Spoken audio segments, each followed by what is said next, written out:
Bienvenidos amigos a un nuevo episodio de Salud y Mucho Más, un programa dedicado a la salud, pero a muchas más otras cosas. Y en ese particular, este ha sido un año sumamente interesante, no solamente en el aspecto de la salud, sino en las otras ámbitos de la actividad humana, como son la economía, la política y la forma de vida, el estilo de vida de la gente. Y este año, pues, ha sido un año de inflexión. Ha habido a través de la historia hitos en la evolución humana que han cambiado sustancialmente la, la evolución del planeta y de las actividades humanas en este planeta. Y yo pienso que esta pandemia sin duda alguna va a tener consecuencias, no sé si sean transitorias o permanentes, pero de que las van a tener, las van a tener. Y para hablar hoy de esto y de muchas otras cosas, tengo a una queridísima amiga, Vilma Petraza, la doctora Vilma Petraza, porque Vilma no solamente, además de tener ya títulos académicos de alto nivel, está sacando su doctorado. ¿Ah? Eh, y bueno, esperamos llamarla pronto doctora dos veces, ¿no? Y ella es, además de una extraordinaria columnista, profesora universitaria, internacionalista, especialista en políticas públicas. Bueno, es una mujer multilateral, es una mujer de muchas dimensiones y es una gran persona y una gran conversadora. Así es que nadie mejor que Vilma para comentarnos un poco sus visiones de lo que ha sido este año desde su perspectiva en esos cuatro ámbitos, pues el ámbito político, el ámbito de la pandemia, la economía y el área personal. O sea que vamos a tratar en esta próxima hora de dividir el tiempo y los temas en esas cuatro dimensiones, en este cubo. Y empezamos en parte por la política, porque este año comenzó con la expectativa de las elecciones, era un año electoral en la principal potencia del mundo. Y aunque hay mucha gente que se molesta, pues porque bueno, Estados Unidos no es el mundo, pero las elecciones americanas tienen un impacto enorme a nivel mundial, ¿no? Y esta elección, sin duda alguna, era muy controversial por la naturaleza de los procesos que estaban en juicio. Entonces yo quisiera empezar el año, o empezar la conversación de hoy en el área de la política, preguntándole a Vilma que hiciera una abstracción por un momento y se imaginara cuál era su pensamiento ese primero de enero de este año 2020, cuando probablemente sus horizontes eran mejoramiento de su familia, cuidarse la salud, bajar de peso, hacer más ejercicio y ver qué iba a pasar con el panorama electoral. Vilma, viendo un poquito atrás, ¿cómo cambió las expectativas de las personas este año en términos de lo que iba a ser un simple año electoral más en la historia americana?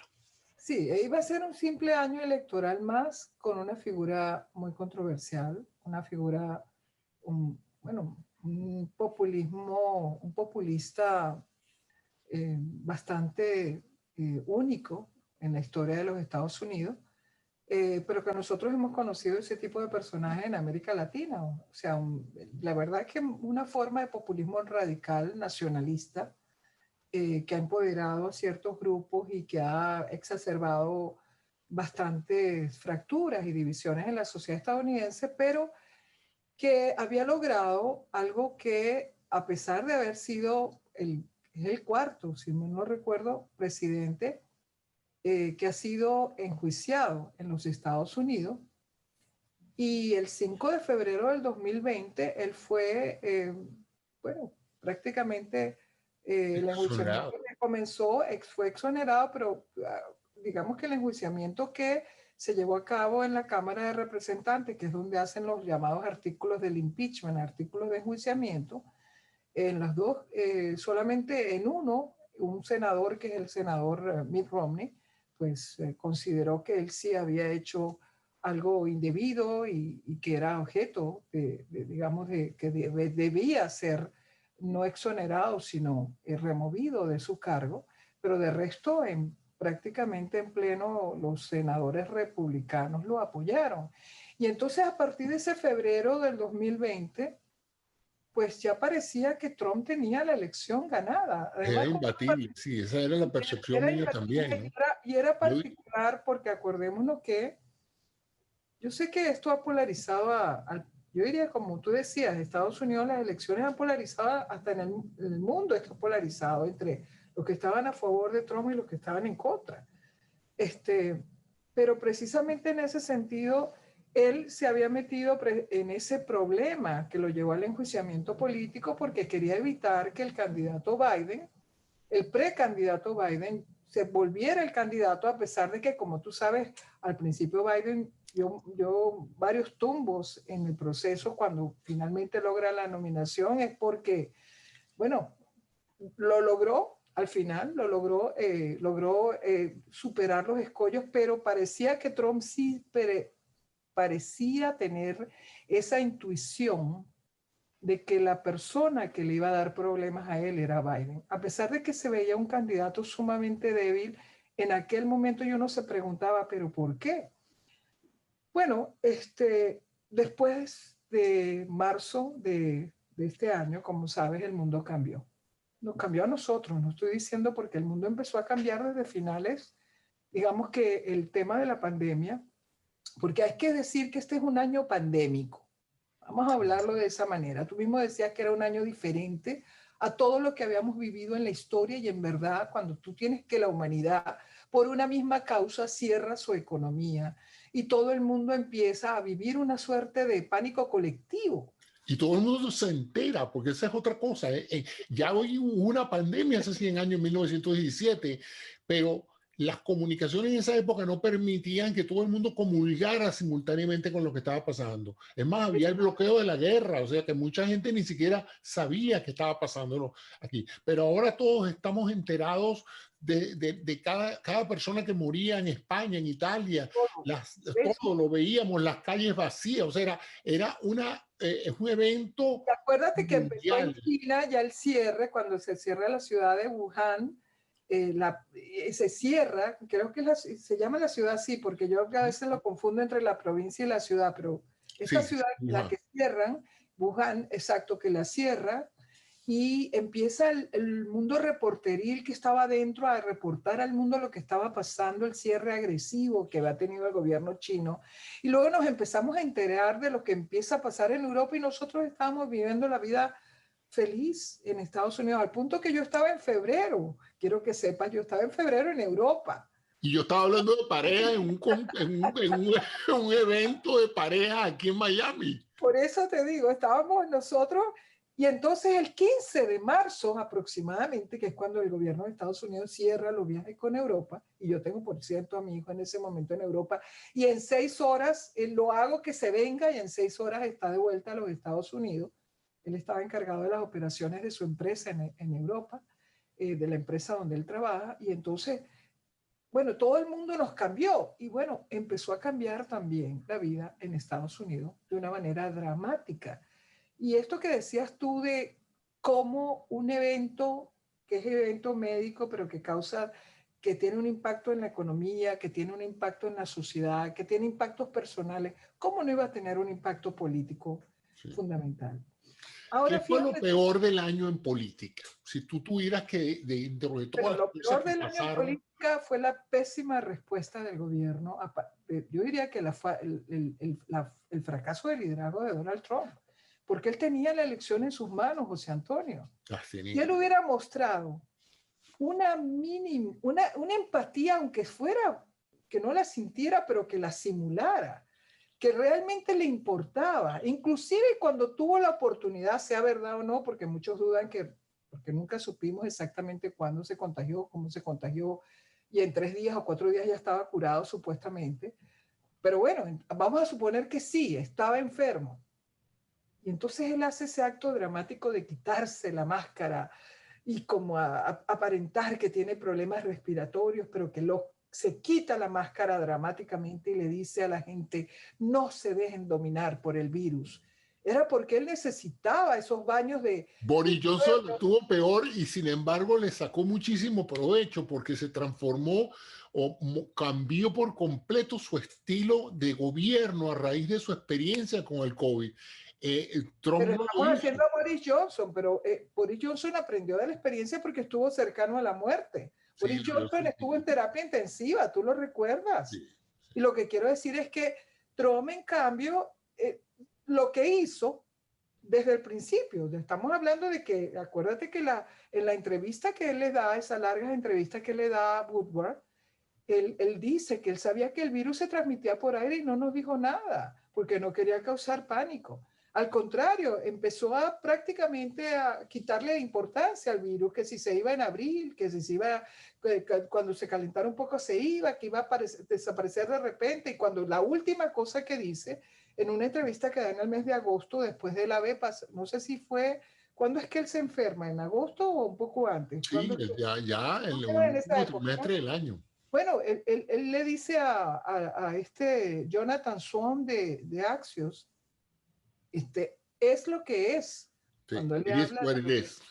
it is what it is. Entonces uno dice, pero ¿cómo es posible que un individuo que tenía en sus manos, que con solo mostrar, y digo que tenía en sus manos el triunfo porque con solo mostrar que le importaba el pueblo estadounidense, Sí, que le importaba una sola muerte, ya era dramático? Y sí. en ese momento, acuérdate que nosotros hemos subido de una manera que al punto que hoy, José Antonio, tenemos una muerte por cada 1.000 personas. Y eso es una cifra absolutamente Enorme. escandalosa.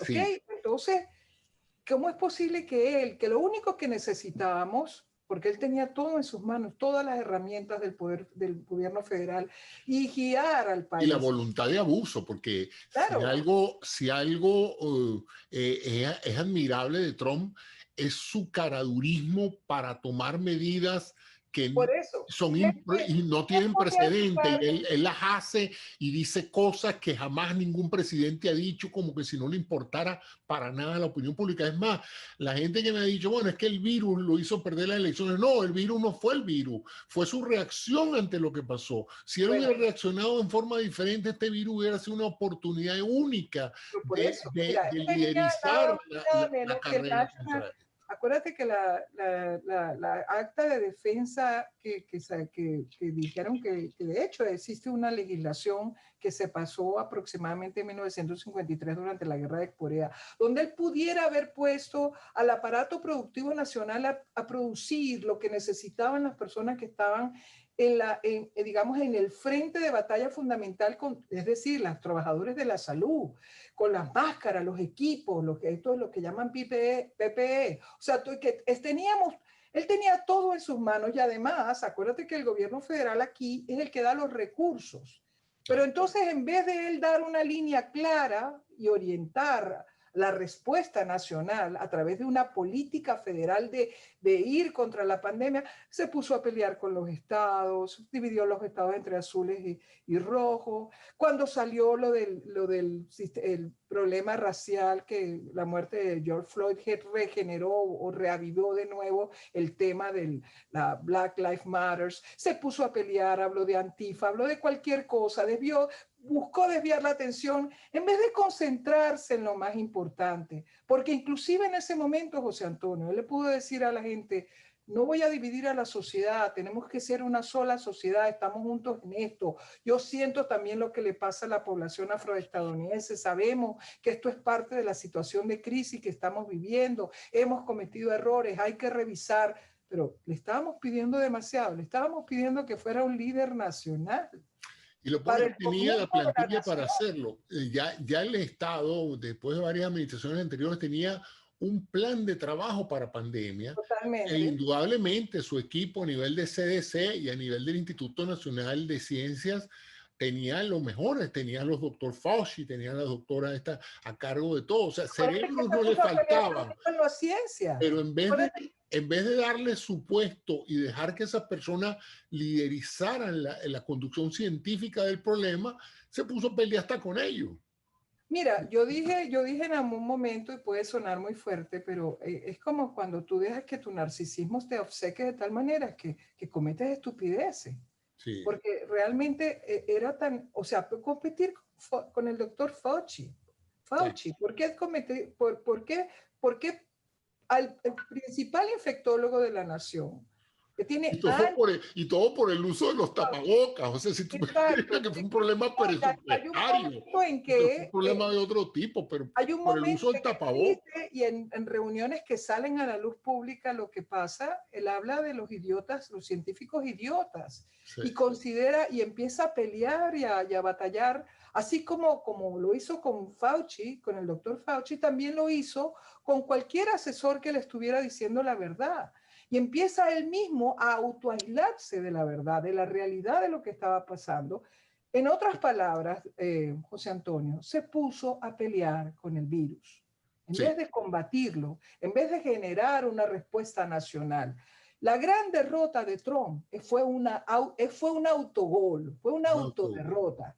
Sí, Y no digo porque no quiera darle crédito a lo que pasó con Biden, que por el otro lado, resulta que se crece paradójicamente. Bueno, decían, bueno, es que él estaba metido en su sótano, él no salía del sótano, él no hizo campaña ni se fue a dar baños de pueblo, ni hizo grandes meetings porque era lo responsable no hacerlo, era lo responsable no hacerlo, y ya sabemos que los eventos del presidente fueron eventos lo que llaman super spreader, eran eventos donde se contagiaba la gente. Pasó en la Casa Blanca, en los eventos que hizo, incluyendo el de la juez, que fue la última juez, ¿cómo se llama? La Barrett, la señora Barrett, que en ese evento donde él la presenta para luego nominarla, ahí se produce un super spreader event, o sea, un evento donde se contagia un montón de gente, salen como 30 personas contagiadas, no sé cuántas. Entonces, o sea, eso, y mientras tanto el señor Biden hacía algo muy, yo diría, muy responsable, sí. porque era una campaña sui Bueno, generis. presentó una antítesis, una Claro, y diferente además de alternativa de eso, fíjate que conducta, es ¿no? interesante. Después, él mismo, si yo digo el autogol pasa también, y por eso es que se genera, él empieza a conspirar contra el proceso, yo creo, cuando él empieza a percibir, primero que él no tenía un plan B de que ahí iba a ser si perdía, o en todo caso su plan B era Sí. decir que había habido un fraude, porque él nunca iba a aceptar que había sido derrotado.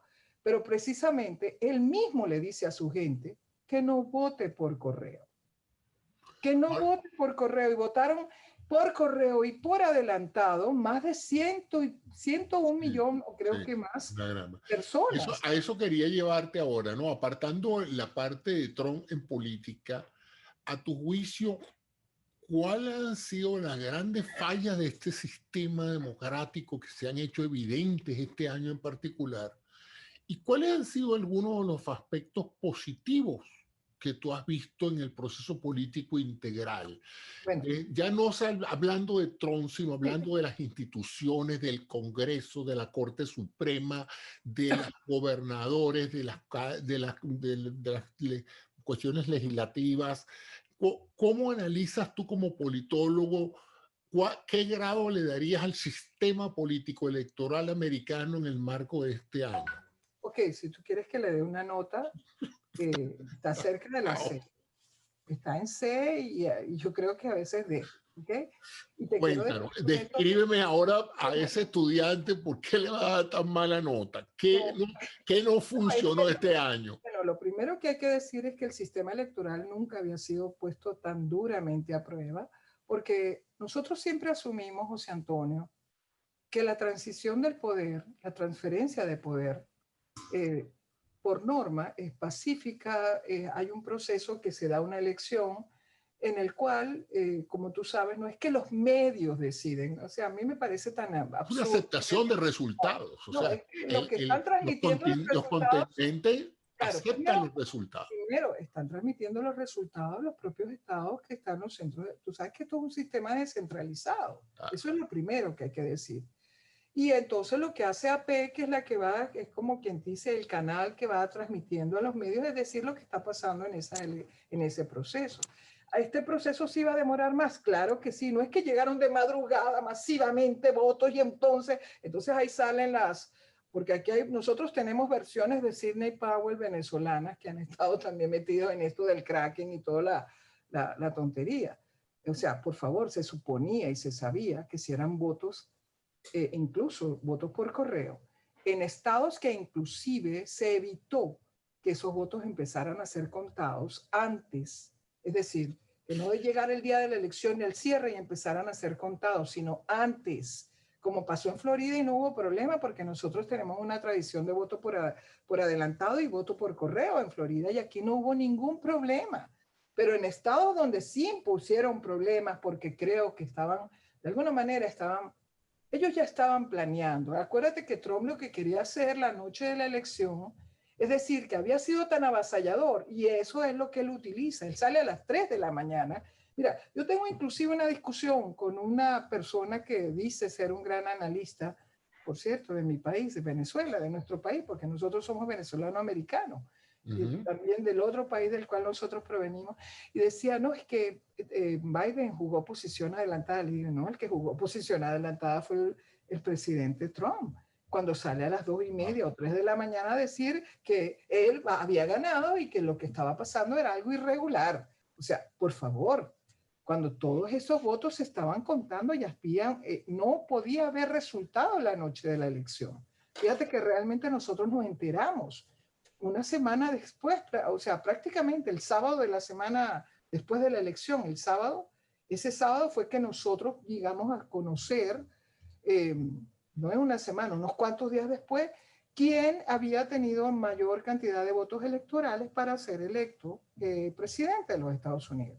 Y empezamos Ahora, el proceso electoral entonces fracasó, bueno, yo creo, según lo dices, primero por el proceso de desagregación que hacía que cada estado tiene sus propias máquinas, su propio José, yo no sistema. quiero que tú pienses que yo estoy diciendo, porque el sistema en el pasado ha funcionado. Nosotros tenemos claro, y debemos tener claro, que el sistema Sí, pero electoral de Estados Unidos siempre ha sido Vilma, descentralizado. funcionó porque siempre hubo diferencias importantes entre el ganador y el triunfador y el perdedor. Pero en este caso, el sistema es bastante frágil a la hora Bueno, pero fíjate lo que tú estás diciendo, algo muy importante. Tiene una ventaja, eso sí, que es difícil de controlar un fraude masivo porque por eso, los sistemas no son se muy puede diferentes. cometer fraude masivo porque aquí no hay un Consejo Nacional Electoral al Ni hay estilo un solo proceso que tú puedas hackear uno solo y hackear a todo el país. Eso de que vas a generar un algoritmo nacional, No. esa es una, honestamente es basura desinformativa, o sea, conspirativa. Eso evidentemente no es así. No, lo que yo te quiero decir es, obviamente el proceso nunca había sido puesto tan a prueba. Si había habido una elección donde en un solo estado, ya sabemos lo que pasó en la elección Gore, Bush-Gore en el 2000, y donde la Corte Suprema para el conteo que se está dando por orden de la Corte Suprema de Justicia del estado de la Florida y termina la elección apartándosele a Bush.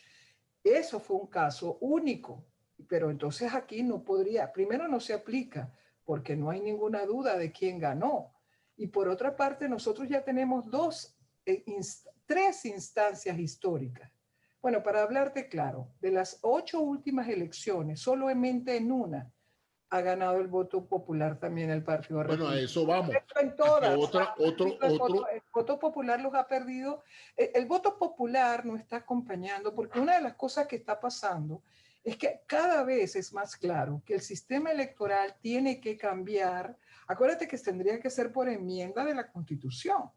¿En qué sentido la enmienda? Porque evidentemente aquí el presidente se decide por voto electoral y no por voto popular. El voto popular es una guía, pero aquí también existe a nivel de los estados, salvo en 2 estados, Nebraska y Maine, el concepto del ganador se lo lleva todo. ¿Qué pasa? Eso genera una gran distorsión como lo que hemos visto, por ejemplo, la señora Clinton, prácticamente 3 millones de votos y Trump gana por 77.700 votos. Hay gente que dice ahorita, bueno, eso pasó ahorita también porque evidentemente, bueno, no pasó ahorita porque evidentemente sí gana, aunque hay gente que está diciendo absurdamente, fue solamente por 49.000 votos. No, porque Biden tenía varias opciones para ganar el colegio electoral, de manera que depende de cómo lo quieras ver y qué narrativa quieras poner. Bueno, a eso voy. ¿Tú crees que las sustanciales críticas que se han levantado este año al sistema de colegio electoral y se traduzcan en próximos años en una enmienda constitucional Mira, que debería haber una establezca enmienda constitucional o debería haber, tú sabes que el Popular Vote Interstate Compact, que se llama, es un acuerdo entre los estados. el Eh, Partido Republicano tiene la percepción de que si aquí se vota por voto popular, ellos no ganan una elección más nunca? bueno, yo creo que por eso se oponen al voto popular, pero lo correcto en cualquier sistema democrático, acuérdate que ellos dicen, no, es que aquí no hay un sistema democrático, es una república. Una república, por favor, no deformemos el término. A la república, la definición de república hoy es el concepto de democracia representativa. Y evidentemente no tiene ninguna contradicción el concepto de la república con el concepto del voto electoral. Por eso me parece un poco agarrado, digamos, este argumento, Sí. yo diría, Semántico. de la derecha, yo diría cada vez menos democrática, porque hay una derecha democrática, pero esta es una derecha que cada vez se aleja más de la democracia. Y hoy por hoy pareciera que el Partido Republicano se está yendo en un rumbo muy peligroso, Sí. donde están poniendo en riesgo los frenos y contrapesos. Acuérdate que el colegio electoral fue, no, mira, Estados Unidos se ha basado siempre en acuerdos políticos y en consensos, construcción de consensos desde el principio, porque si no, no tendríamos constitución. Y el colegio electoral fue una situación, digamos, de consenso, donde todavía no existían partidos políticos, y lo que ha venido a ocurrir, y por eso prácticamente desde el principio, acuérdate que la enmienda número 12 se pone porque hay un problema ya con el colegio electoral, cuando quedan empatados el presidente y el vicepresidente, que era, acuérdate que el que llegaba de segundo era el que la elección era el vicepresidente, pero ¿qué pasa cuando quedan tan cercanos? Entonces se generó una situación que llevó a poner la enmienda número 12. Y luego, en otra crisis que se produce en la elección de 1878, si mal no recuerdo, se da otra ley, una ley necesaria para hacer que todo el proceso de conteo se dé como lo vemos el día de hoy.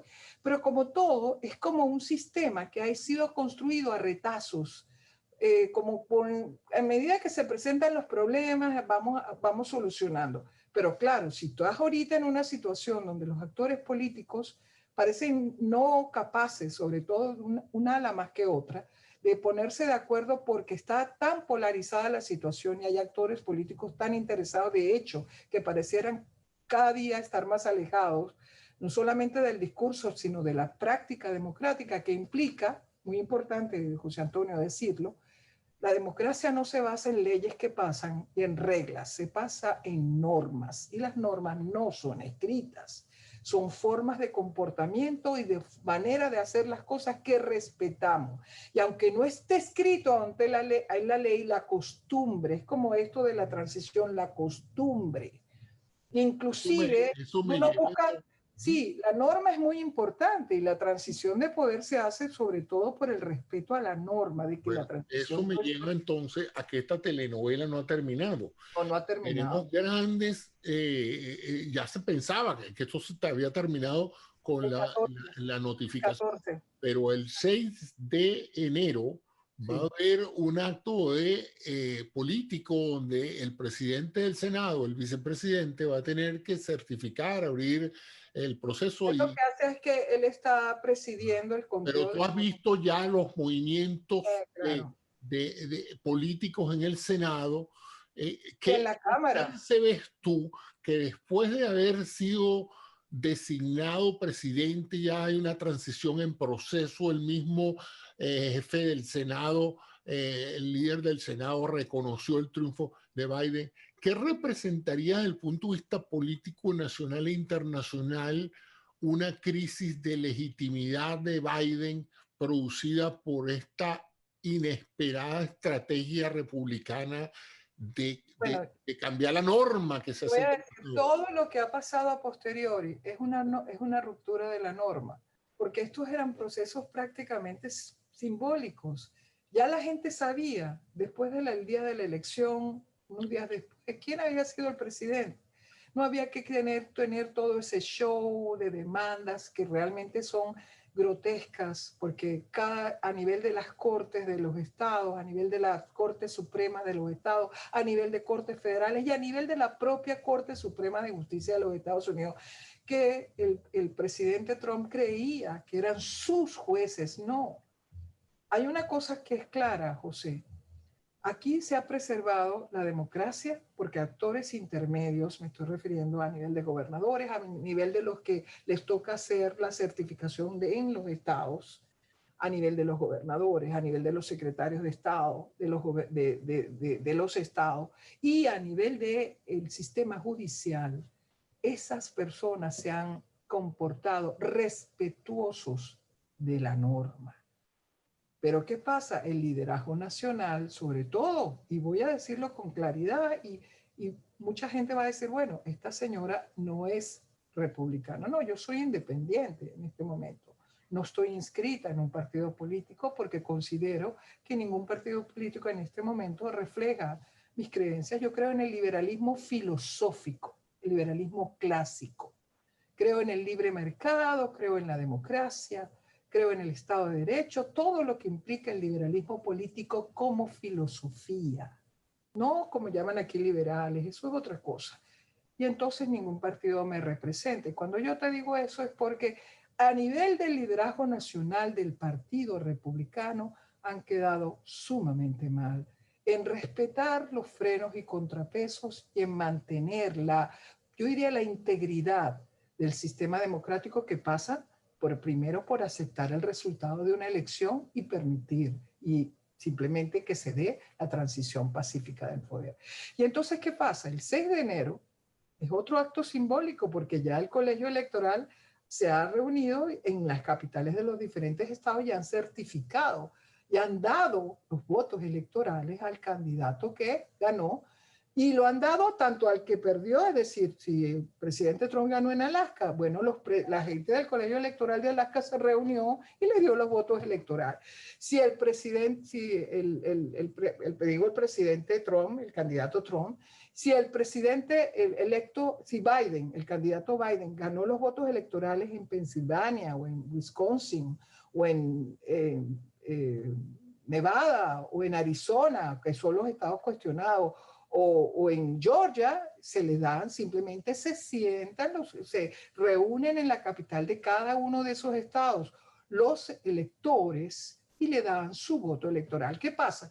Ya sabemos que hay una jugada, por ejemplo, en Arizona, y hoy creo que otros estados, donde ellos se reunieron y que nombraron sus propios electores, y ellos piensan llegar el día de la elección, el día del 6 de enero, que simplemente es un acto ratificatorio del resultado, a generar ruido. Y ya hay un senador de Missouri, ahorita se me escapa el nombre del senador, creo que lo tenía aquí conmigo, que está diciendo que él va a cuestionar los resultados y ya sabemos que hay gente en la Cámara republicana, de manera que van a generar un problema. Sí, hay gente que está presionando, inclusive está demandado el vicepresidente para que el vicepresidente se salga de su rol, que es un rol básicamente de presidir y que se dé, porque tú sabes que el conteo simplemente le está presidiendo la reunión. Acuérdate que el vicepresidente es el presidente del Senado, pero él es que en esa reunión de la plenaria, digamos, del Congreso, él va a estar presidiendo esa reunión. Es un momento muy importante solamente desde ese simbolismo. Pero ahora quieren hacer que él acepte los electores por ejemplo, de Trump, con respecto a Pensilvania, con respecto a, qué sé yo, Arizona. Y eso es inédito, eso nunca se ha hecho. No solamente es inédito. Mira, obviamente uno dice, ¿es ilegal? ¿Es ilegal? Sí, porque no se ha hecho de acuerdo a la norma. Pero el problema es que estás generando, no hay una ley que diga que se tiene que hacer o no. Hay un espacio, ¿ve? No digo de duda, sino un espacio que como no se había dado esta situación, no se había contemplado que algo como eso pudiera pasar. Pero sería algo terrible, porque si algo queda claro, es que independientemente de lo que hagan los republicanos para darle, que no va a pasar, no, simplemente no puede pasar. Ya la Corte Suprema se pronunció.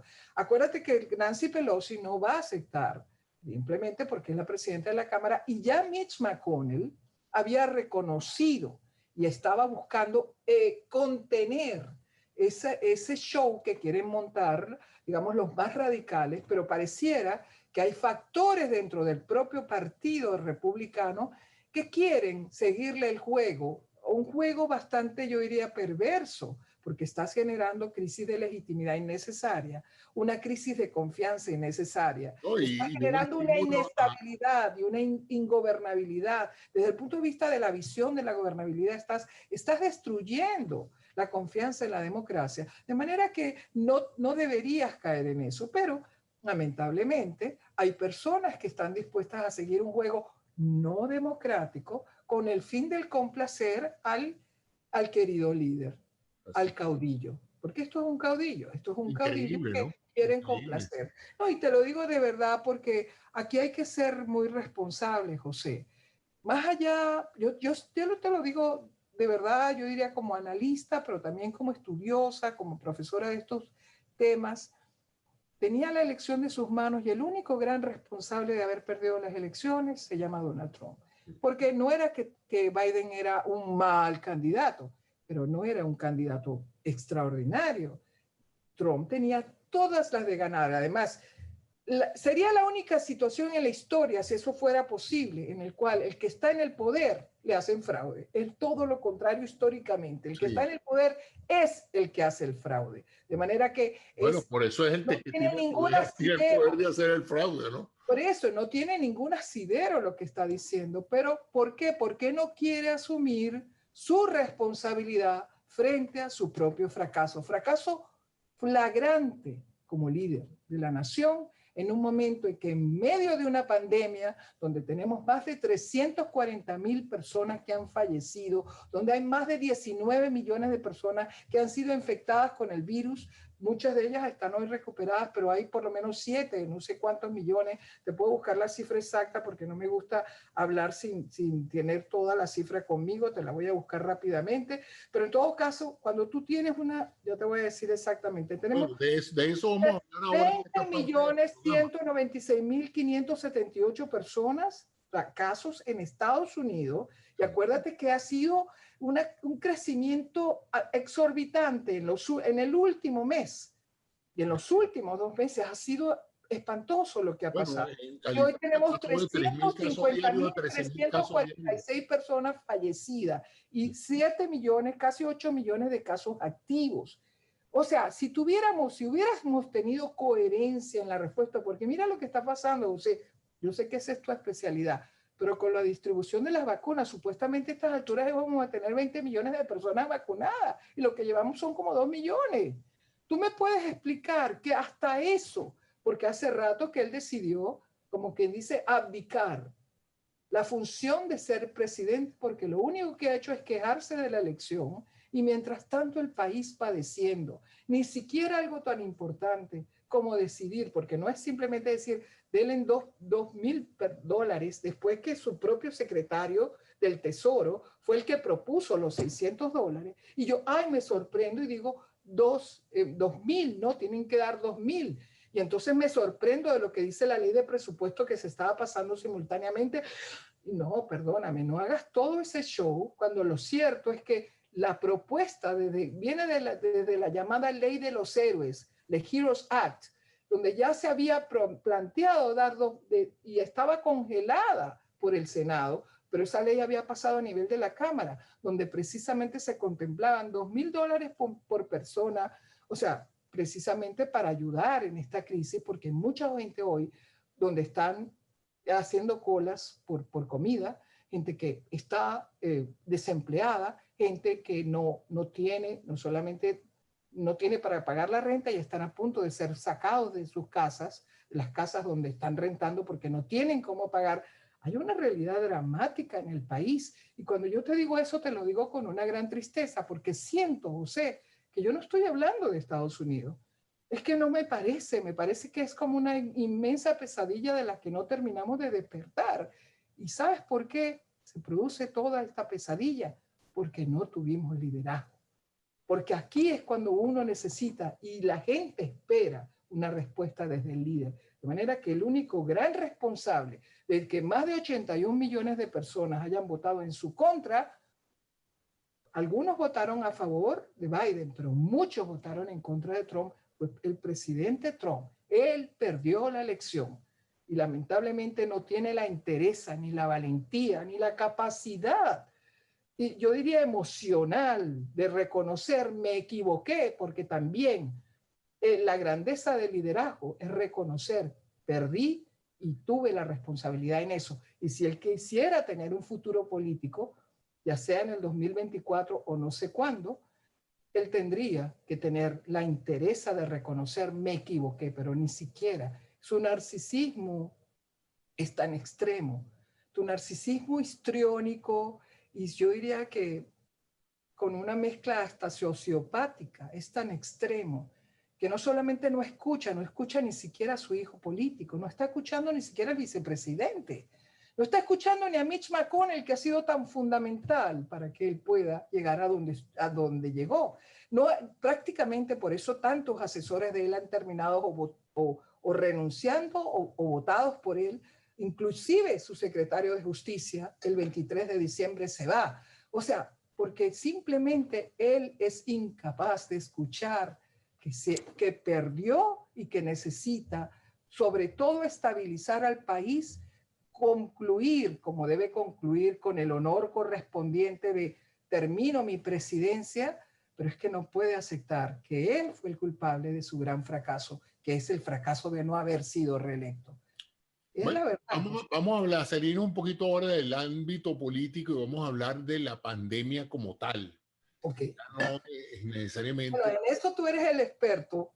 Yo se voy a escuchar más a ti de lo que... No, bueno, no, yo lo que quería también hablar, sí, ¿qué es lo que tú has visto independientemente de la tragedia humana y económica que ha traído la pandemia?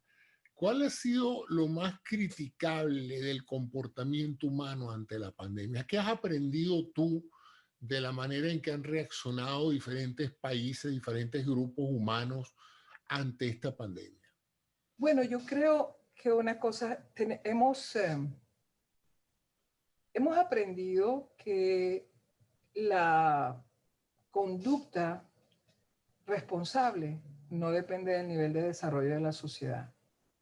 Digo porque sociedades muy desarrolladas como esta, hemos visto las cosas más insólitas, cómo la gente se opone con el concepto absurdo de que mi libertad está por encima de todo. No es el ejercicio de la libertad responsable, porque el ejercicio de la libertad responsable implica un sentido verdaderamente, digamos, de compromiso e internalizado de la ciudadanía. Y eso no lo hemos visto en muchos estadounidenses hoy.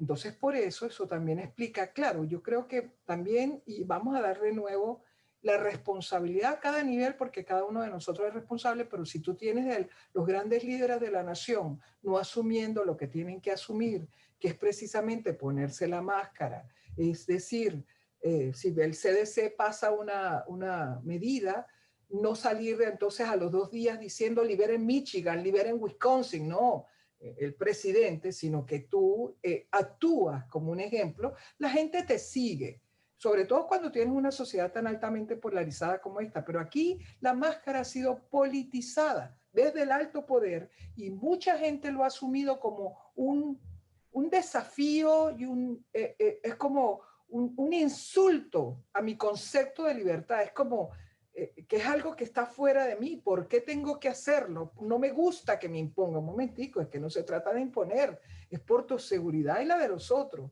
El concepto de nuevo de la libertad responsable. De manera que muchos lo han considerado como atentados a su concepto de libertad y a su ejercicio de la libertad. Es absolutamente lo contrario.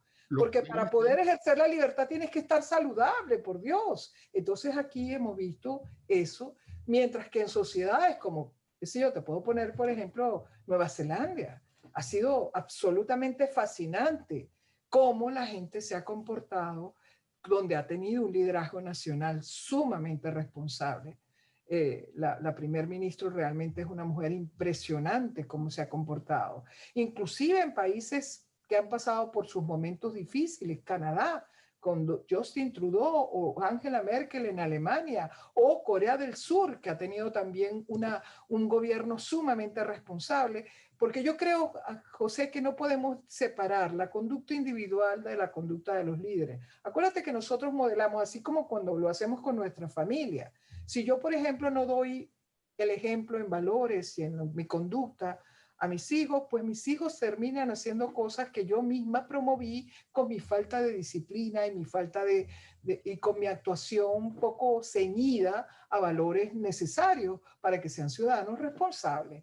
Entonces, yo creo que ahí, yo creo que lo que se ha puesto a prueba primero es que los ciudadanos somos más o menos responsables y que nos modelamos de acuerdo a cómo la sociedad se ve a sí misma. Y entonces cuando tenemos conceptos, yo diría, desfasados de lo que significa la libertad, y no entendemos que la libertad siempre va vinculada al concepto de la responsabilidad, pues se producen también grandes problemas sociales, grandes rupturas. Digamos que el tejido social se resiente, sobre todo en una situación con él como esta que ha puesto a prueba a todas las sociedades del mundo, incluyendo esta que es ha sido la sociedad ejemplar y la que debería, por cierto, estar llevando el liderazgo, digamos, guiando al mundo en coordinación con otras grandes Yo diría potencias, que con otros ahorita, países. nadie se siente, ningún otro país está nada entusiasmado de seguir el ejemplo de los Estados Unidos, ¿no?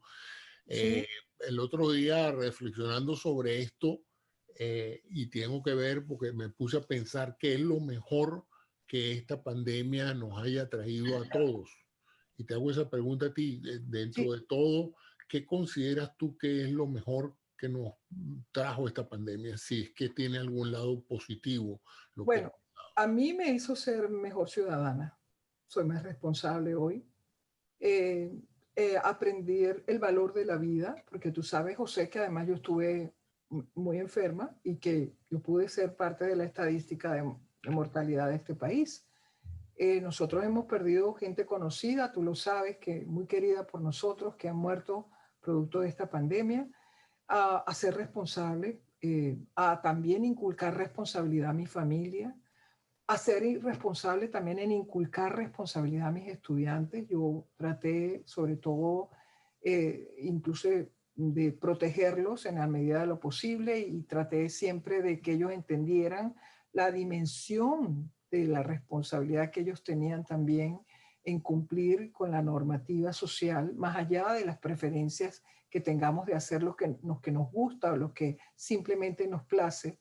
Y otra cosa que aprendí muy importante, José, es que no estamos lejos. Es que la tecnología, como nos tiene en este momento cerca a ti y a mí, estamos hablando. Me he contactado con muchísima gente porque sí comprendí también que tenemos una aldea global, que realmente vivimos en el mismo planeta todos y que nos podemos ayudar, no importa la distancia de física, que a través del Internet y de todo este mundo podemos contactarnos unos a otros y darnos el respaldo y darnos el apoyo Eso es lo que interesante. necesitamos. En otros países, esta crisis le dio a la población, bajo la misma identidad nacional, una suerte de propósito común: sobrevivir la pandemia y colaborar entre todos para buscar la solución y eso.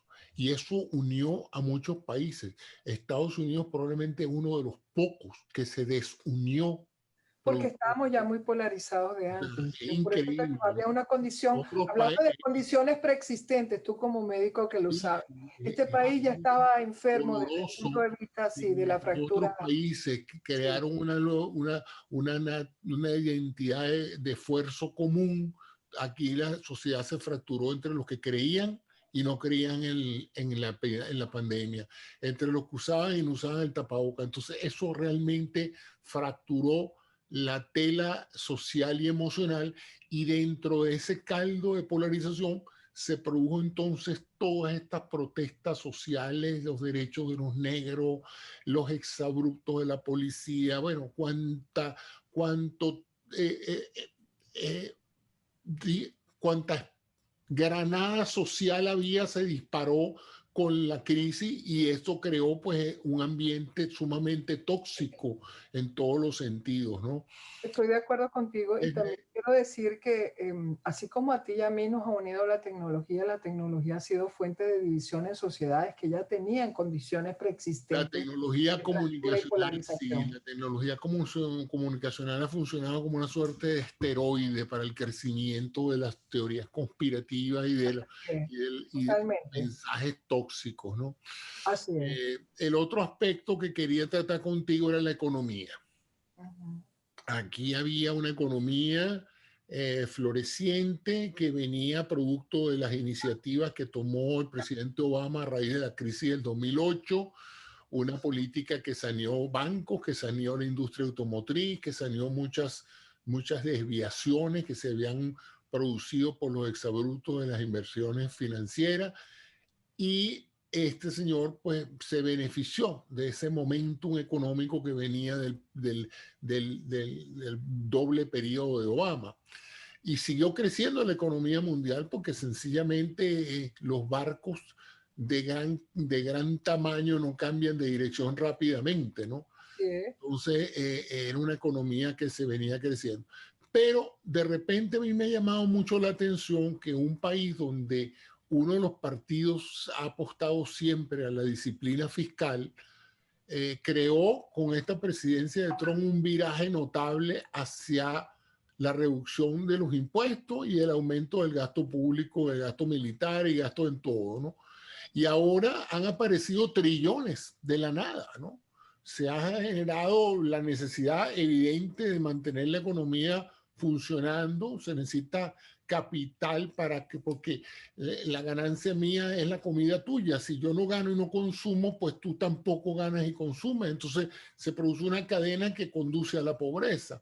Pero qué rápidamente y qué efectivamente se ha producido esta materialización de inconcebibles recursos que no sabemos cómo se van a pagar porque son trillones de dólares cada vez que se le manda ayuda económica ayuda económica que ya se han comprado vacunas, se le han dado a las compañías billones de dólares, se le han dado a los negocios millones de dólares para que sigan funcionando, ¿no? Y a mí me llama la atención porque este era un país donde cada vez que se pedía un aumento de sueldo de 10 a 12 dólares, chillaba todo el mundo, ¿no? No, la disciplina fiscal. Cada vez que se pedía un aumento de ciertas mejores sociales, del food stamp, de la comida para los pobres, de los programas sociales, se armaba un escándalo, ¿no? Pero a la hora de darle dinero a los restaurantes, barcos, aviones, etcétera, pues este partido no ha tenido el menor menoscabo de firmar cuánta ley hay para Excepto, darle dinero a ahora, todas estas excepto personas. ahora, Entonces, ha excepto sido ahora. evidente, grotescamente evidente, el sesgo de la distribución del Producto Territorial Bruto hacia el sector que menos lo necesita y la gente más pobre, pues fíjate, la de $2,000 ya la habían bajado a 600 y cuidado si se descuida le dan $150 Pero fíjate tú lo que tú estás diciendo. Me llama mucho la atención que fueron manirrota, pero yo considero que no fueron tan manirrotas en relación a el nivel de salario mínimo, la calidad de vida de las personas en general. Aquí hace mucho rato que la clase media está muy estancada en sus niveles de ingreso y ha venido creciendo la desigualdad social. Es la realidad. Esto no es un discurso de izquierda, señores. Es un discurso de la realidad económica de este país y eso produce unas distorsiones importantes. La ley impositiva del presidente Trump redujo el impuesto de más de 30% de los sectores, digamos, de mayor poder económico del país a 20% aproximadamente. Y es mentira que la clase media se benefició. O sea, había un sesgo, Eso es ¿no? Y menos como tú dinero para dices, educación, para así, investigación, para sí, infraestructura. bueno, acuérdate que Reducir el presupuesto no es Betsy nada más que DeVos, que es para la secretaria de Educación, es una persona que no cree en la educación pública. ¿Ok? Entonces, la educación pública aquí siempre fue un instrumento fundamental, yo diría, de crear las bases para lo que podríamos llamar los fundamentos para que se conformara una clase media vigorosa en los Estados Unidos y también que se unificara por lo menos se generalizaran valores importantes para el conjunto de la nación. Ella no cree en eso y mucha gente que ha acompañado y que se han quedado hasta el final con el presidente Trump pertenecen a ese grupo. Mnuchin, por ejemplo. Mnuchin fue uno de los individuos que más se benefició de la crisis del 2008. Él compró muchas de las propiedades que la gente estaba perdiendo y él se convirtió en un hombre que posee hoy una gran riqueza producto precisamente de su inversión en el mundo inmobiliario. Y hoy es el secretario de Tesoro. También muchos hablan de Wilbur Ross, también otro individuo que tiene esas características particulares. Son personas que pertenecen casi a sectores plutocráticos del país. Entonces yo no sé si tienen sensibilidad. Por ejemplo, cuando el presidente inició la guerra económica con China, y ahora, bueno, ahora con la gente, el virus chino y todas esas cosas que utilizan hoy básicamente, que en mi opinión tiene otro contenido muy peligroso y que debemos evitar, más allá de que podamos poner todas las teorías. Yo no creo en conspiraciones, yo creo que el virus no fue creado en un laboratorio, yo no creo en ninguna de esa basura conspirativa, José.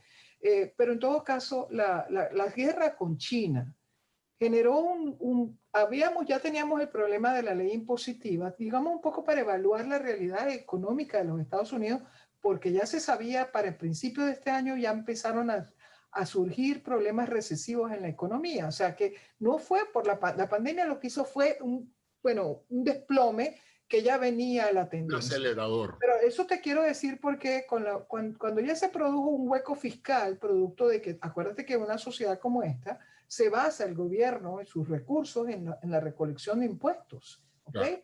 Entonces, y eso le permite tener políticas no redistributivas, no distributivas, porque es de un sector para otro para generar precisamente, pasar de los sectores más adinerados a los sectores menos favorecidos a través de programas sociales.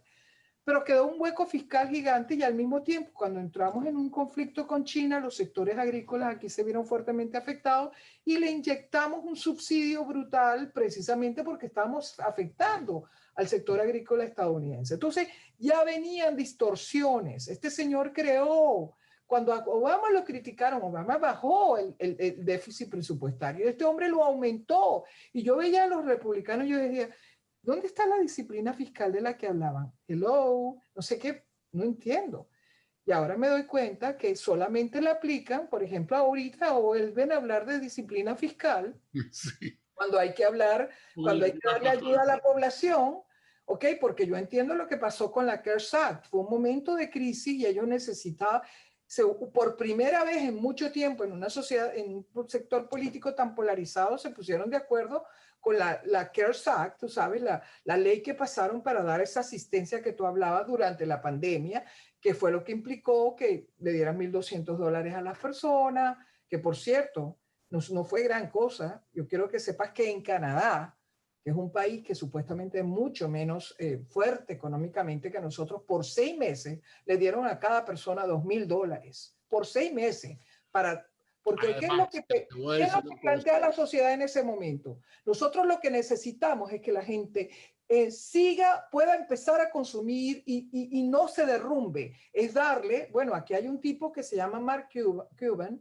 que habló en un momento del trickle up, en vez del trickle down, trickle up. Nosotros tenemos que empujar hacia arriba a la gente que está en este momento dolida y que son la base de la sociedad, donde está la gran cantidad de la masa trabajadora del país. Que mueve todo. Pero tú sabes una cosa, José, que hay un sector que yo diría que más que cualquier cosa, porque por ejemplo cuando yo oigo a Marco Rubio hoy hablando del gabinete de Biden como si fueran unos elitistas y que nosotros, yo digo, ¿pero qué les pasa a estos individuos? Ahora resulta que estar educado en una buena universidad y tener títulos y tener experiencia es malo.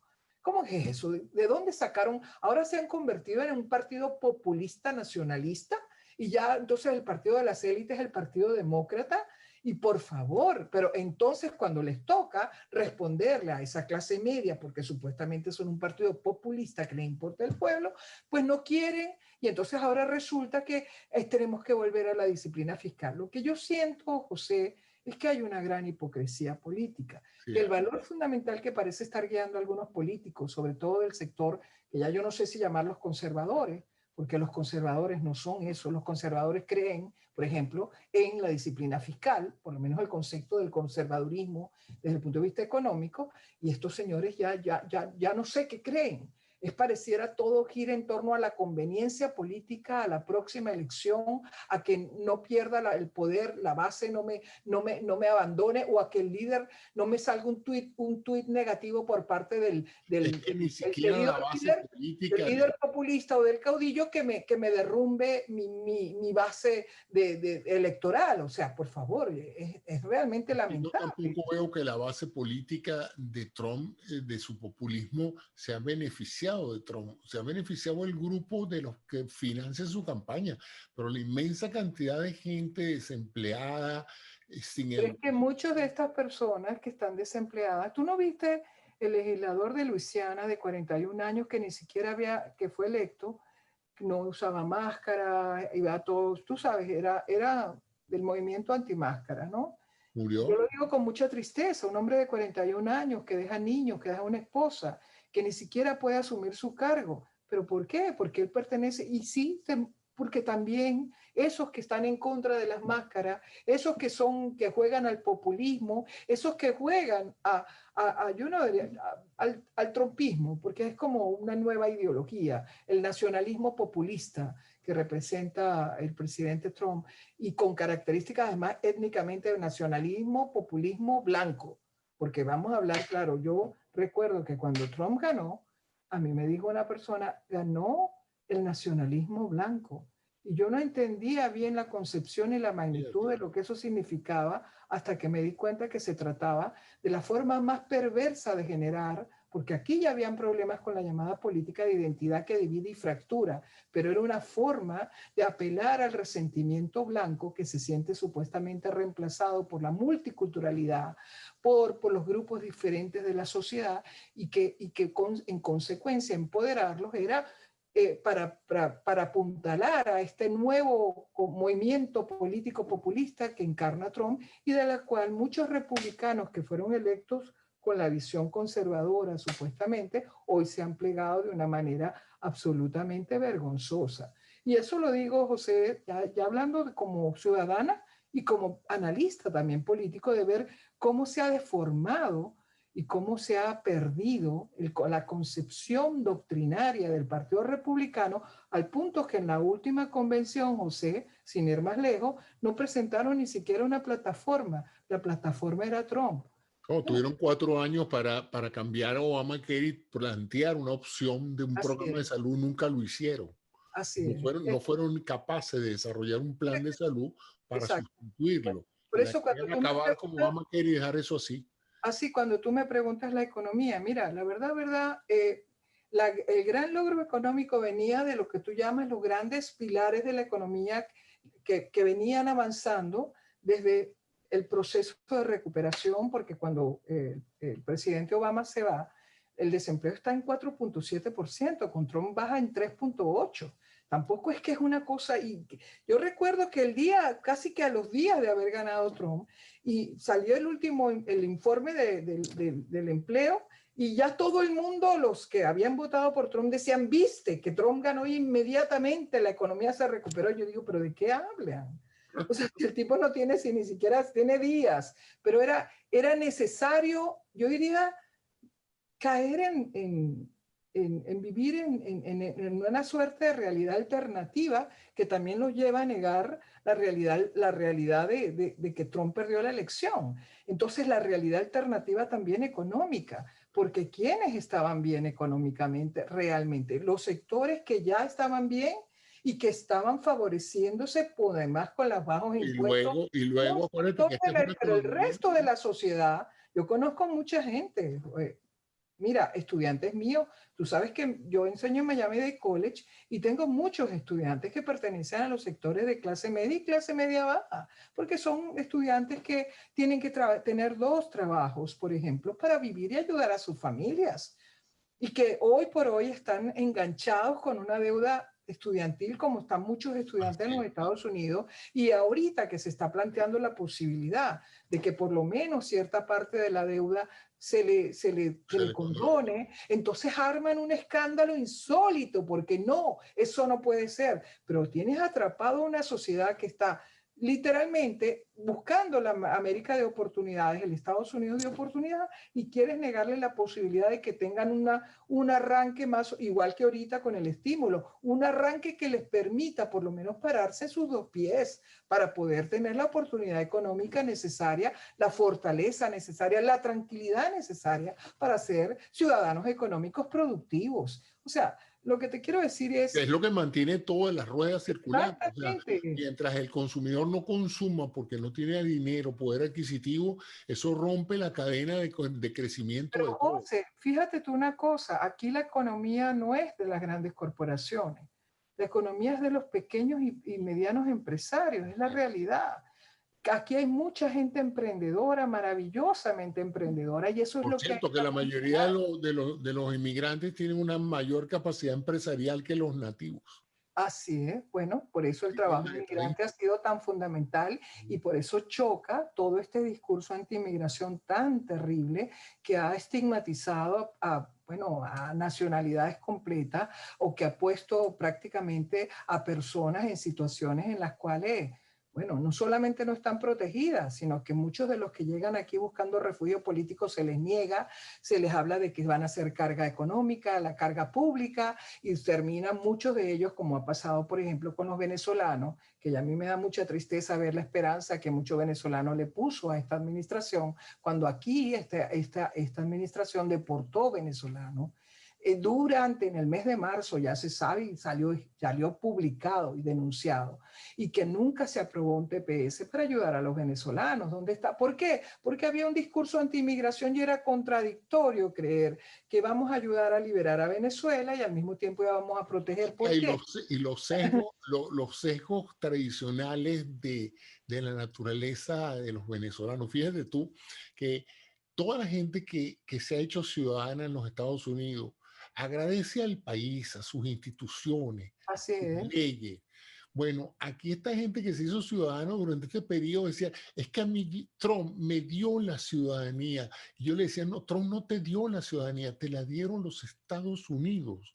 Trump no entró, pero la gente necesita esa sensación de creer que el hombre omnipotente fue el que me dio la ciudadanía. Él sabía que yo la apliqué. ¿Sabes una cosa? Yo creo que lo más tercermundista y bananero. Nunca había visto eso. Pero es que, bueno, no sé si llamarlo de esa manera, tercermundista o bananero, porque tal vez es peyorativo hablarlo en esos términos, pero lo más cercano a un caudillo del tercer mundo o a un caudillo latinoamericano, que además, acuérdate que una de las grandes fallas que ha tenido América Latina históricamente, y eso lo digo con la propiedad de mi estudio, de mi experiencia y de mi propia experiencia con la situación de países que creíamos que eran democráticos y sin embargo se hundieron en el populismo y por el populismo y terminaron sucumbiendo a un líder providencial.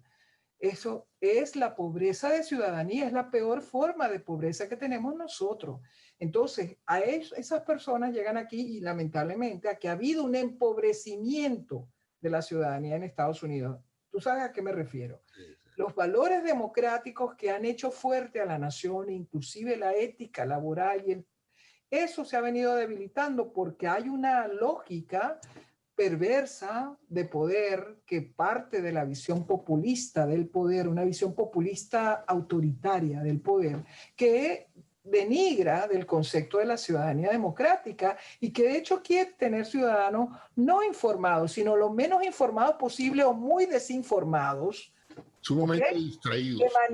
De manera de que no tomen decisiones informadas. Por eso mucha gente cree toda esta mitología guiada, deliberada del fraude, de las conspiraciones, bueno, te creen cualquier cantidad de locuras que diga una persona a través de un tuit que se llama el presidente de los Estados Unidos. O sea, que por cierto, no es su cuenta personal, nunca fue la cuenta de la presidencia de Estados Unidos, que pronto va a ser una cuenta privada, pero ese individuo en su cuenta tuvo el poder de decir cualquier cantidad de cosas y la gente simplemente la creía porque lo dijo el presidente. Y lo veías aquí y lo veías en otras latitudes de personas que ciegamente creían, como estos venezolanos que tú lamentablemente creen que el que les dio la ciudadanía fue el presidente Trump. Aquí este es un país de leyes y de instituciones que se han venido debilitando, que han venido siendo, ha habido un atentado contra la estabilidad y la gobernabilidad democrática real, que hemos sufrido realmente un momento muy difícil para la democracia de Estados Unidos, que por primera vez yo creo que una de las pruebas más duras, si no la más dura que históricamente ha tenido la nación, se ha producido durante esta presidencia y sobre todo durante este año. Y en este proceso electoral específicamente ha sido realmente asombroso lo que ha pasado y se ha puesto a prueba las instituciones. Pero ¿ha prevalecido la ciudadanía? En muchos sentidos sí, pero nosotros ya hemos hablado, José, que hay mucha gente que ha decidido seguir la ruta del líder y meterse por ese hoyo, ¿cómo se llama en inglés? Rabbit hole, el hueco del conejo. El hueco del conejo, como en Alicia en el País de las Maravillas. Metámonos en el hueco del conejo, ¿ok? Y hay mucha gente que ha decidido meterse en el hoyo del conejo. Mira, Vilmi, para finalizar en lo personal, tú eres sobreviviente del COVID. Sí. Ahora, a título personal, ¿qué lecciones aprendiste de esta experiencia? Porque todos nos hemos enfermado, algunos hemos estado también al borde de la muerte por otras causas, pero nunca por un proceso que está afectando a millones de personas. Una enfermedad donde tú puedes contagiar a familiares cercanos, porque tú te puedes caer y estar grave en un hospital, pero tu familia. Entonces, en lo personal, ¿qué cosas buenas te trajo el haber experimentado esto en lo personal? ¿Y qué descubriste de ti y de tu familia producto de esta crisis? Bueno, la experiencia en general es dura porque nos sentimos muy vulnerables, José, porque no importa si la gente cree que es que esto le da a las personas que tienen condiciones preexistentes. Entonces tú te mueres porque tú tenías ciertas propensiones a bronquiales o porque tú eras diabético o porque tú eras... No, no, no. Aquí hay gente completamente sana. Tengo un amigo que subió el Everest en mediados del 2019 y en 3 semanas, en junio de este año, se lo llevó el COVID. El parlamentario del que hablaste en 10 días se murió.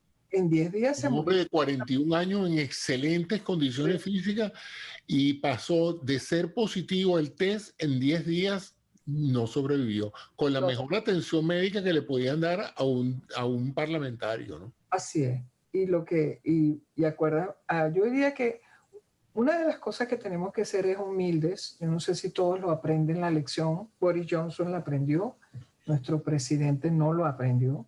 Boris Johnson es otro antes y después Antes y después del virus, exactamente. Ademanes, su conducta, todo cambió. Sí, yo creo, en el caso mío, si me preguntas qué me cambió la perspectiva de la vida. Me di cuenta no solamente que la vida es muy frágil, sino que necesitas más que nunca el apoyo de la familia. Yo tuve no solamente la ayuda médica que me corresponde, tuve un familiar que es infectólogo, que fue el que cuando yo tuve 2 semanas con toda la sintomatología, empezaba la tercera semana de recuperación y empiezo a tener como una acumulación de flema, empiezo con problemas respiratorios, empiezo con una tos incontenible que creí que ya había superado, empiezo con un problema, un cuadro, digamos, se me venía complicando, y cuando hablo con esta persona, que es el médico infectólogo, que es miembro de mi familia, él me dice: vamos a tratarte con esteroides. Y tú le vas a decir a tu médico que tú tienes esto porque necesitas tratarte con esteroides. Y los esteroides son importantes porque nosotros sabemos, si no vas a terminar en una neumonía. Y si terminas en neumonía, sabemos cuándo entras, pero no cómo sales del hospital. Tú sabes lo que eso significa, José, sí, médicamente hablando. Porque una de las cosas que pasa con el COVID y las personas hospitalizadas es que el sistema inmunológico en realidad es como, bueno, tú eres médico, yo no lo puedo definir sino lo que uno siente que pasa. Es como que todo el cuerpo se te activa y te pone en alerta roja con esta enfermedad. ¿Ok? Pero si tú llegas además a un sitio donde te aíslan de tus afectos y donde no puedes ver a nadie, ¿ok? Eso parece que actúa como un elemento donde lo psicológico, la parte anímica, como que afecta de una manera muy grande y la gente hospitalizada tiene el más riesgo de morir que otras personas. Sin duda. ¿Okay? Y entonces yo creo que él me salvó la vida a mí. Este familiar es mi cuñado y yo le doy las gracias porque él me salvó la vida a mí. O sea, una persona... Se trató domiciliariamente. Domiciliariamente y claro, con llamada telefónica que me la atendía. Yo me siento afortunada porque en ese mismo proceso otro amigo nuestro que tú conoces se enferma, lo sacan del hospital y lo vuelven a meter en el hospital y él se muere. Yo tuve una crisis muy dura de dolor porque es alguien que yo estimaba mucho, una persona inspiradora, un líder comunitario, un venezolano excepcional.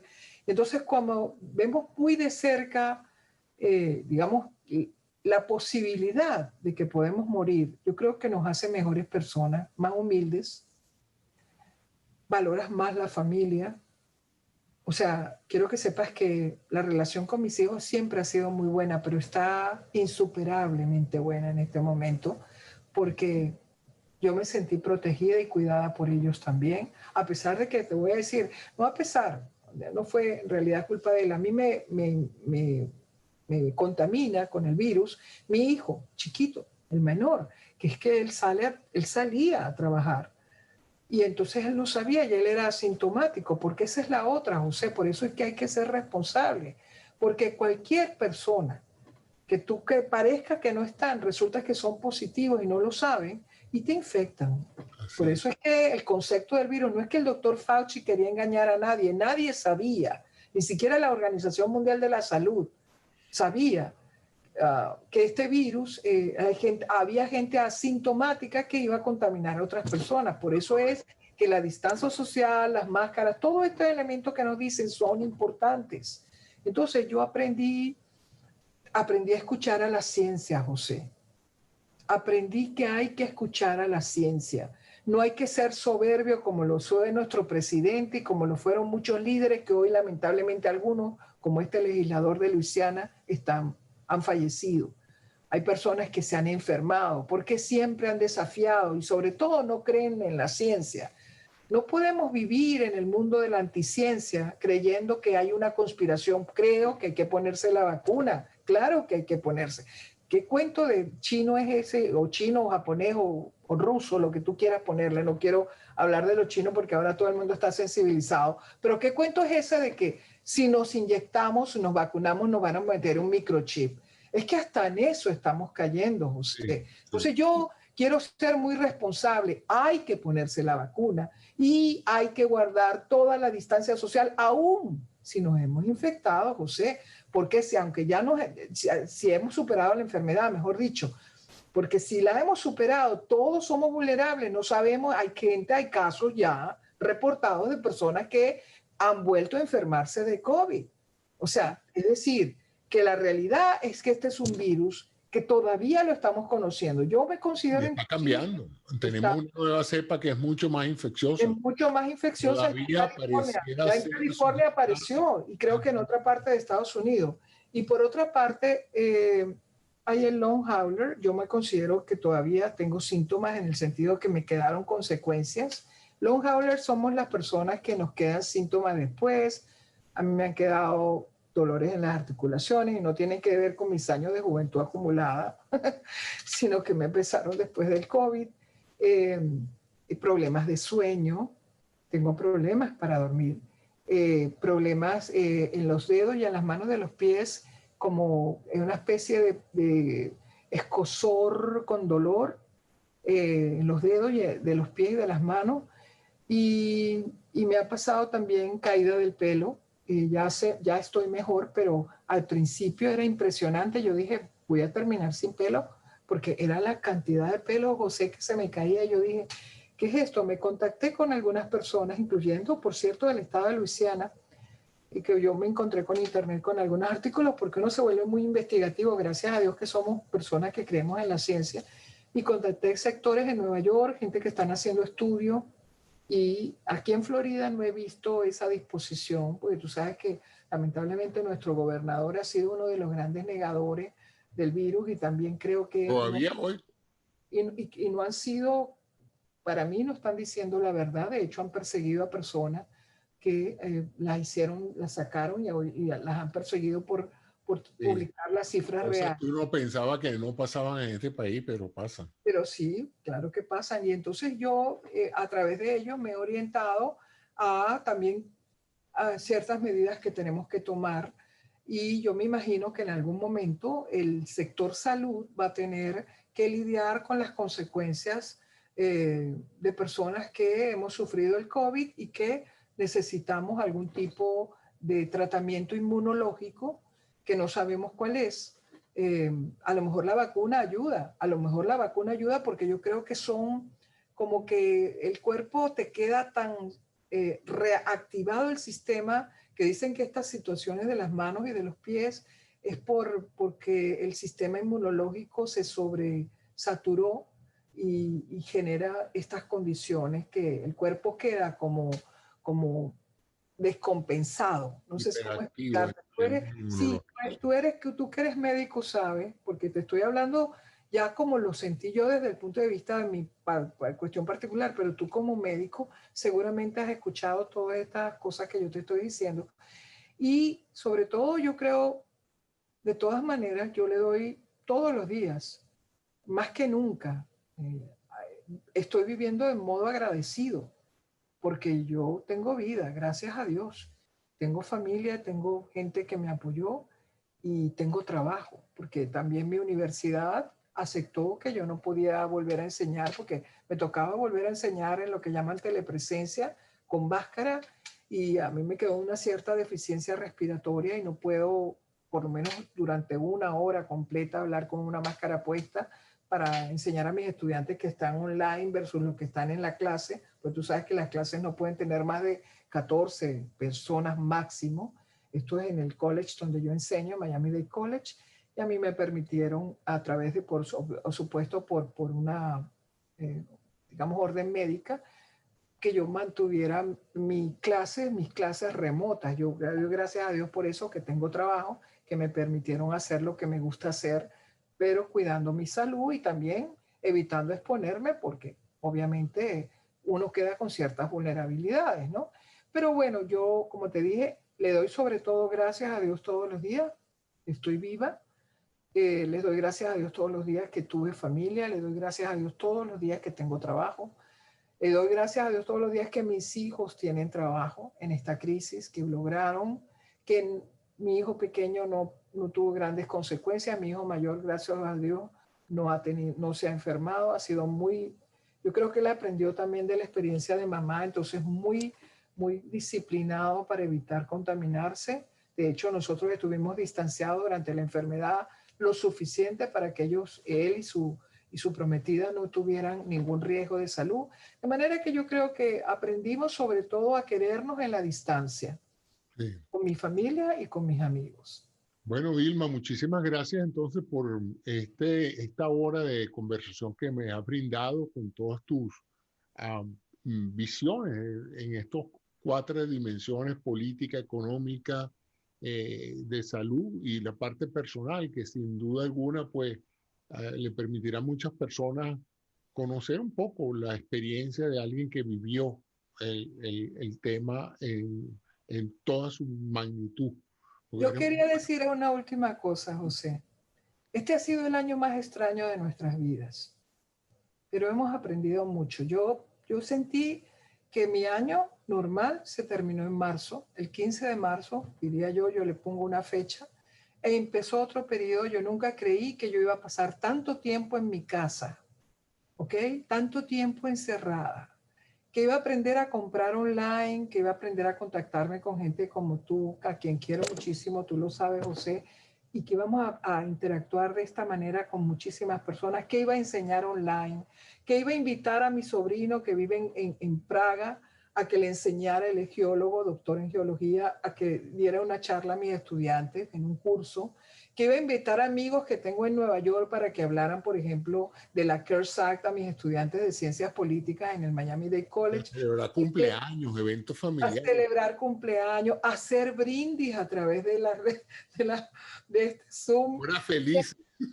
Y a empezar a decir, estamos a un Zoom de distancia. Y a decirle a las personas, tienes que tener etiqueta, porque resulta que estamos en una nueva forma de socialización a través de estos instrumentos tecnológicos, de manera que aprendimos a vivir de otra manera. Yo no sé si el mundo vuelva del todo a la normalidad que conocíamos. Bueno, la normalidad va a volver, pero no a la normalidad que conocimos. Exacto, va a ser una nueva normalidad. Que ya se instalaron. Manera, Esta es una de ellas. Yo veo la atención a congresos, el aprendizaje a distancia, la telemedicina, la manera en que uno ejecuta situaciones.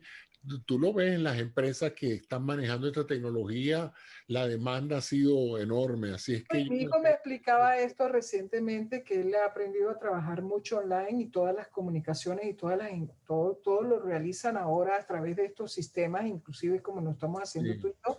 Y hay una etiqueta, de manera que una de las cosas que hay que enseñarle a la gente es que aprendamos a interactuar dentro de este mundo y que lo hagamos con el respeto como si estuviéramos haciéndolo cara a cara, y que es importante aprender a comportarse dentro de estas redes de una manera, digamos, apropiada, pero también productiva, y que podemos ser productivos a través de las redes, a través de estas maneras de información y lograr las cosas que necesitamos, porque definitivamente, como tú decías, la normalidad que conocíamos no va a volver, va a ser diferente.